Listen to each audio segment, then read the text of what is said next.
రాష్ట్రం వచ్చిందంటేనే బీఆర్ఎస్ వల్ల, కేసీఆర్ వల్ల. బీఆర్ఎస్ పార్టీ పెట్టి 25 ఏళ్లు పూర్తయి రజతోత్సవం జరుపుకుంటున్న శుభ సందర్భంలో ఈ వార్షికోత్సవం జరుపుకోవడం నిజంగా నాకు చాలా సంతోషంగా ఉంది. ఎందుకంటే 25 ఏళ్ల కింద బీఆర్ఎస్ పార్టీ పెట్టినాడు ఈ రాష్ట్రంలో తెలంగాణ పదం నిషేధించబడ్డది. జై తెలంగాణ అని అసెంబ్లీలో మాట్లాడలేనటువంటి పరిస్థితి.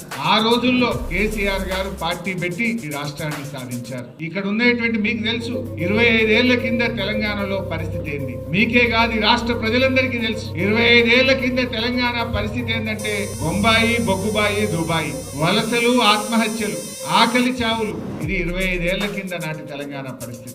కానీ కేసీఆర్ గారు పట్టుబట్టి ఇవాళ ఆయన తన పదవులకు రాజీనామా చేసి జై తెలంగాణ అని ఉద్యమాన్ని ప్రారంభించారు. మీరు ఆలోచించండి, ఇవాళ ఈ రోజు రాష్ట్ర ముఖ్యమంత్రి పై అక్కడ ఆవిర్భావ వేడుకలు జరుపుతున్నారంటే దానికి బీఆర్ఎస్ పార్టీ కారణం కాదా? దానికి కేసీఆర్ కారణం కాదా? నిజంగా కేసీఆర్ లేకపోతే, బీఆర్ఎస్ పార్టీయే పుట్టకపోతే ఈ రోజు రాష్ట్ర ఆవిర్భావ వేడుకలు మనం జరుపుకునే వాళ్ళమా?